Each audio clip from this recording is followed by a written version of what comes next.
I think it goes without saying that this election did not go how I wanted it to go. Did not go how I believed it was going to go. And frankly, blew my mind. Donald Trump won the presidential election. And we can do the recount game, we can do the election lawsuits that inevitably come after every single election. The fact of the matter is that come January, Donald Trump is going to be president of the United States.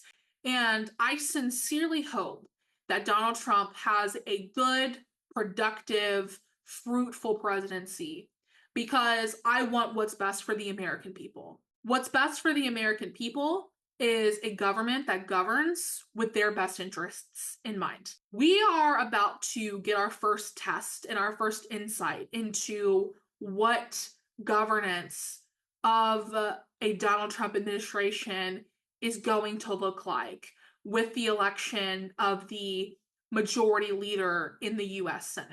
It was always kind of a toss-up of who was going to control the US Senate this go round. Democrats had a really difficult map. They had to defend several seats, some of which we ended up losing. So sorry to John Tester and Sherrod Brown. They both ran fantastic campaigns. Then you had the Colin Allred versus Ted Cruz race down here in Texas. Cruz was really the only incumbent Republican who was believed to have a competitive challenge. There was Rick Scott in Florida, but let's be honest here, nobody believed that Florida was going to flip. A lot of people believed that Texas was going to flip. Sorry, you guys. For what it's worth, I believed it for a good while there too. It wasn't until early voting numbers started coming in that I was like, guys, something weird's going on here. And that's kind of when I started to see these national trends through our election results here in Texas that I was starting to get concerned.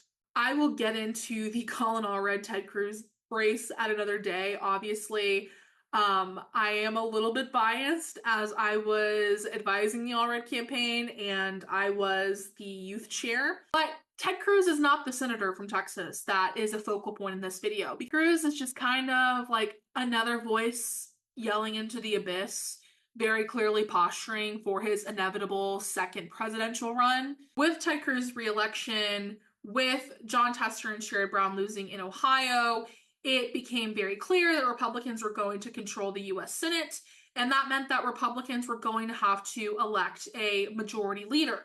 The majority leader is determined by the party that controls that chamber, this chamber being the US Senate. The majority leader is determined by members of that party holding a closed-door secret meeting to vote on who they want to lead their caucus in the upcoming session of the Senate. That means that Republicans in the US Senate are going to vote on who they want to represent and lead the Republican Party. Voters do not directly get to decide.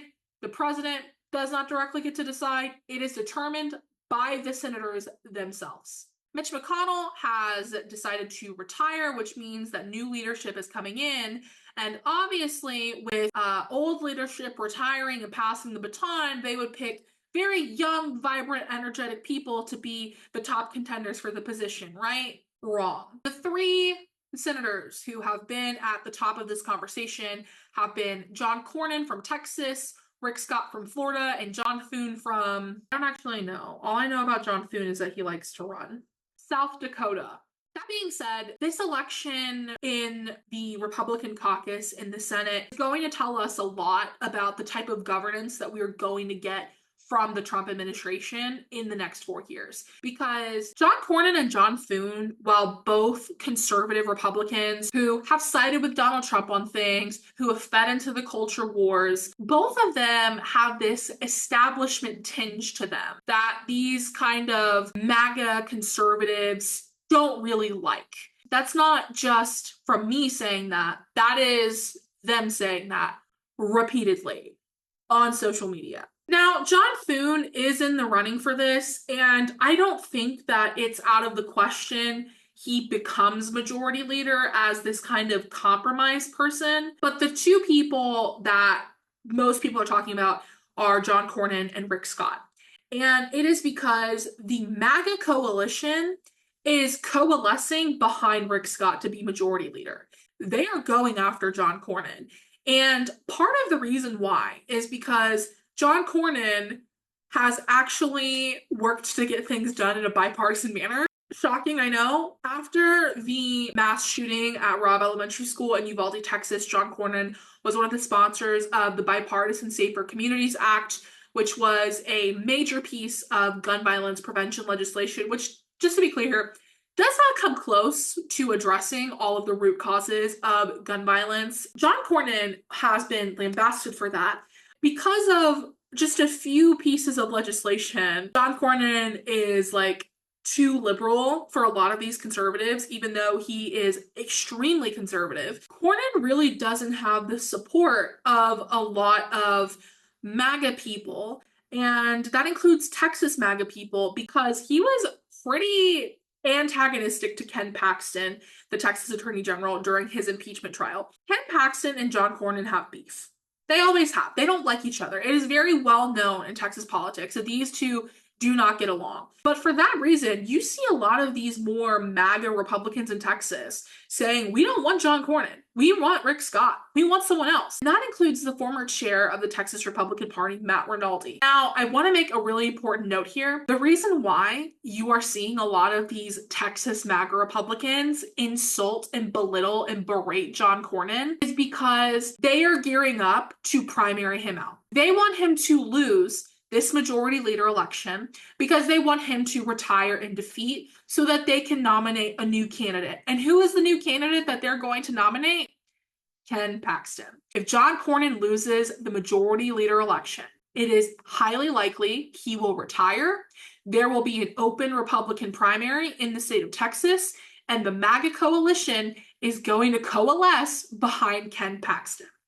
If that happens, Texas, once again, will have one of the most important Senate races in the country, because a midterm Senate election with a sitting Republican president, who I believe will be deeply unpopular at that time, 2026, with a candidate who is as crooked and as corrupt as Ken Paxton, with the map Democrats are going to have, once again, Texas, we're relevant. So the MAGA coalition benefits from John Cornyn not being majority leader. The problem is that if you don't have someone who wants to get things done with people across the aisle, or you don't have someone who has experience consistently working with people across the aisle, you're probably not going to get a lot of good stuff done. While it is true that Republicans hold a majority in the Senate, it is not a filibuster-proof majority. They are going to have to get Democrats on board to pass some of these bills that they want to pass if it's going to go through the Senate.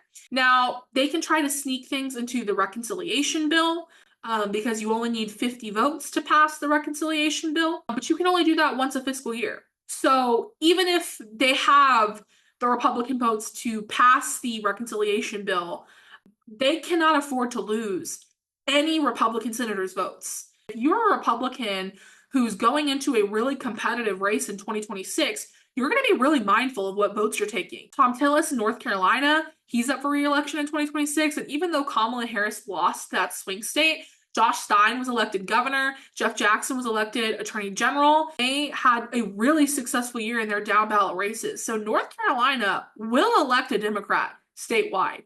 And Tom Tillis is going to have to be mindful of that. There are a couple other senators who are going to be up in 2026 who have to be mindful of the votes that they're taking. It has become abundantly clear that the MAGA coalition of the party wants Rick Scott to be majority leader. Mike Lee, who is a senator who is known for being very online and very annoying, put out a poll asking people, who do you want to be Senate majority leader? Rick Scott won this poll online, and a notable person who quote tweeted this post and said, interesting, was Elon Musk. Elon Musk, who also has now been announced to have a role in the Trump administration.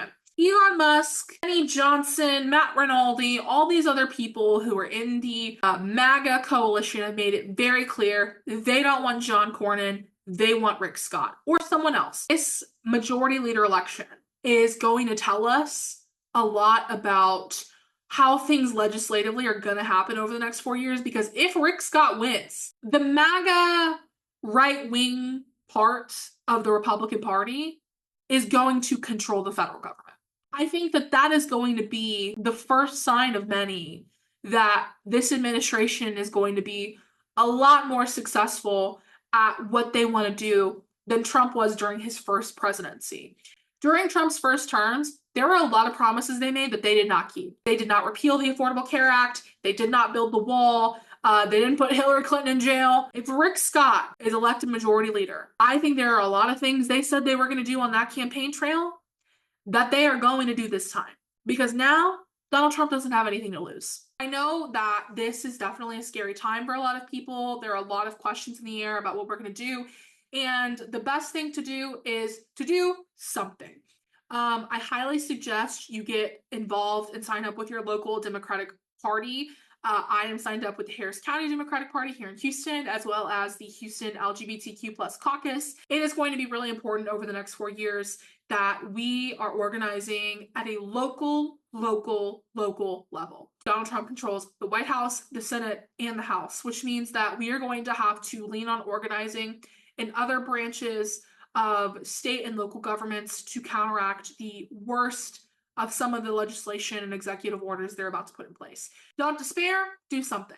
And that starts with getting to know your community, being involved in your community, and acknowledging that it's going to be a long 4 years. Do whatever it is you need to do to prepare yourself emotionally and mentally to deal with the next 4 years, whether it's hugging a friend, drinking a beer, do whatever you want. God bless America. God help us all.